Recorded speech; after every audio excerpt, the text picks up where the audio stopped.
out here back in April than what we'd seen here in the past. I think it has a lot to do with this tire. Yeah, I just saw Josh Wise, a 7 car, get way up high and turn forward, lost a lot of ground down the front stretch. We should note that Willie Allen in the 05 has to sit for a couple of laps because of unimproved adjustments after qualifying, and he is still sitting on pit road. A lot of folks keeping an eye on Allen because he's a Nashville driver. There's Lagacy having some problems in the 43. Yeah, that high groove's just not going to be there right away. They're going to have to actually work it up slowly. You're not going to be able to just jump up on the outside and pass cars. Jason Leffler running fourth with Carl Edwards taking a peek inside. There's Leffler on the outside and Edwards down low. You see Mike Bliss there too, trying to make it 3 wide possibly. Well, Mike Bliss looks aggressive early right here. Willie Allen now rolling in the 05. We made note of the fact that he had to sit for the first 2 laps. There's a battle for second with Bain and Brad Coleman poking underneath. Brad Coleman's going to do a good job in this car tonight. This guy has a lot of talent. He hasn't been in a race car in quite a while, but when you get in a car this good, I think all of that feel comes back pretty quickly. How much of an advantage is it that he's getting the opportunity to work with Jason Ratcliffe again as crew chief, who he had worked with in 2007? Now we've got a crash. Coleman, Presley, all right here. Among those involved. There you go. All right. See, Michael Once you get McDowell's clear got there, some you can come on damage. down. I think we got hit in the left rear a little Looks bit. like Pop. Coleman I think we're Presley's going to be okay. all right. He's got a little damage to it. Presley in the 88. Saw McDowell in the 81. McDowell, one of the 4 drivers doing double duty here this weekend. And there's the 16 of Eichler, Brian Eichler. Well, Jack Rouse's team's just not having any luck. So Eichler gets damage on lap 5. Ricky Stenhouse missed the show tonight. He spun out qualifying. Yeah. 16's been way up underneath somebody there to have damage that far back on the hood. That usually looks like somebody where you've driven up right under the back end. Maybe Coleman Presley. See the damage on the back of Coleman Presley's car. See Coleman up high there. Oh, yeah, just gets away from him. Well, Josh Wise just got underneath and out. Points leader just goes by Brad Keselowski right on the outside.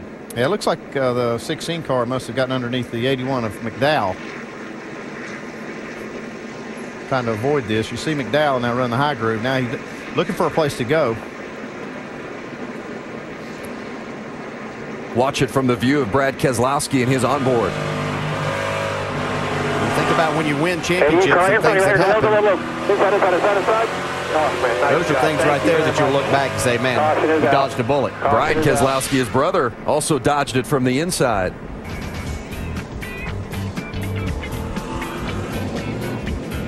Justin Allgaier, your early leader. Brad Coleman, second. Trevor Bain, third here at Nashville.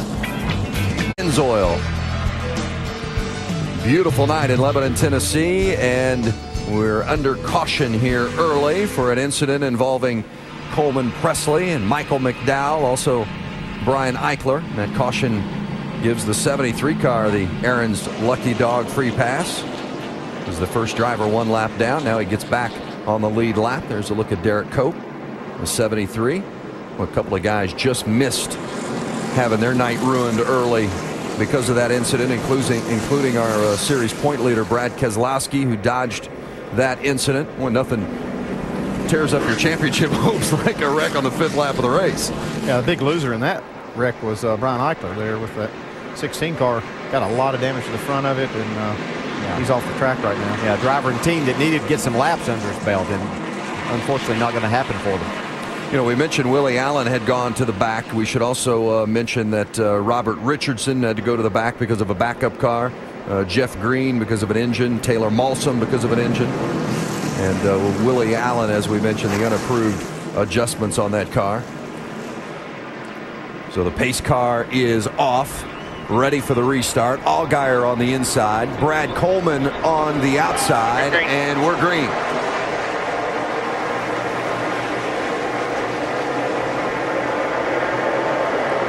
Trevor Bain gets in there for that second spot. Bain has been strong all weekend long. He and crew chief Jerry Baxter have been a very good combination. They seem to practice well.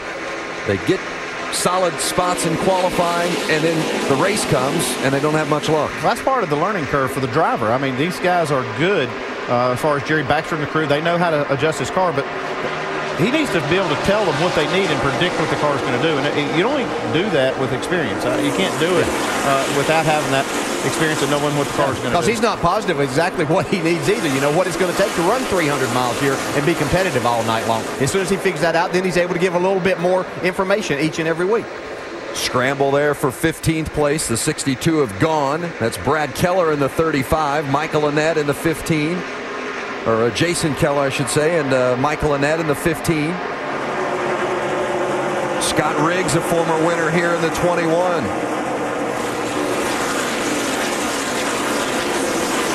Riggs running 11th. De Benedetto getting inside. This track really rubbered in nicely, guys, and that's going to create a second lane. How early in the race? Well, we just saw right there where Scott Riggs was able to take advantage of De Benedetto on the outside, so maybe it's gonna get wide pretty quick. Yeah, it'll happen. It's just going to take a little bit of time, and I think it's not a very good place to be when the air pressures are down like they were at the start of the race. Now that they've built up some, I think that you can get a little bit more out of your car up there. Talk about opportunities, and it's a nice opportunity for Scott Riggs. Also a nice opportunity for Richard Childress Racing to have a guy like Riggs in the car. Now you see Carl Edwards getting underneath Jason Leffler. That's for 5th. Yeah, we talked about Carl not coming back yesterday for practice, so these are really his first laps in race-type conditions. He ran the 2 laps of qualifying, did a nice job. Now on the move towards the front. Let's get more on Carl Edwards. Shannon Spake. Eric Darnell set up that car for Carl Edwards. He's done it before back in Milwaukee. They went on to win that race. I spoke with Carl before he climbed in the car, asked him how it was. He said it was super loose. Right now you see the battle for second as Brad Coleman goes to the inside of Trevor Bayne. But back to Carl Edwards, he said the car was super loose. He said this season, as the race has progressed, the car has always been tight. So they wanted to go a little loose this time, hoping it will be the same. Guys? Brad Coleman now in second place as he passed Bayne. You saw there, Shannon made note of it. The 27 of Wimmer just behind Bayne in 4th. And then there's Edwards in 5th. Mike Bliss in the 33 running for Kevin Harvick this weekend. The 33 of Bliss in 6th. Yeah, you can bet he's going to be strong. Jason Leffler looks like he's struggling a little bit right now, right in the center of the corner. Now that could improve as things cool down here a little bit. We'll have to see. See Paul Menard right behind him. Didn't have any laps on his car either before he got here today. Colin Brown worked on Paul Menard's car last night in practice. Getting a setup for him. See, right behind Paul Menard is the 32 of Reed Sorensen, who finished second here back in April. Very excited about his chance that he might could win this race tonight. Didn't get a very good qualifying run. The car was extremely loose when he qualified. I felt like maybe that might pay off tonight when the sun goes down, the track cools off. That might really come around for this 32 team. Yeah, 15 laps in, he's already in the top 10, so you got to know that he's got a fast race car. Starting to string out a little bit in this single file. We anticipate we'll see a little more double file racing as it progresses, but now as the sun is starting to set on this, how does it change the track? It change as much on the concrete surface as what we'd see on asphalt? Well, a lot of times you think that when it cools down it's going to get tighter, but I talked to the guys on this 27 team and they feel like, Scott Wimmer feels like, that it's going to actually get looser because you'll gain grip with the front tire. Brad Keselowski, the series points leader, started 24th today, and he's slowly making his way up, currently 19th.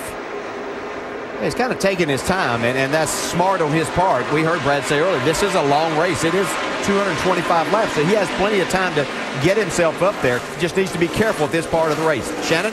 Well, Dale, that is exactly what Brad Keselowski is saying on the radio right now. He wants to take his time. He knows it's a very long race, and he does not want to get too aggressive.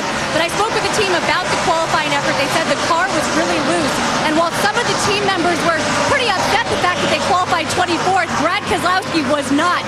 They said he walked in the hauler and he said, hey guys, think about all the cars I'm going to pass, as he does right now on the racetrack as I make my way to the front. Is there something with that, Dale? What do you think? Oh, absolutely. Yeah, I mean, he knows it. He has a good setup for here. And sometimes these guys have been over here during the hot times yesterday, out in the sun and everything, and Brad's flying around the country, that he can kind of loosen things up a little bit. He knows he's in a good position. He's the points leader, and that point lead grew by him starting this race tonight. As you see, Carl Edwards once again on the move to the front.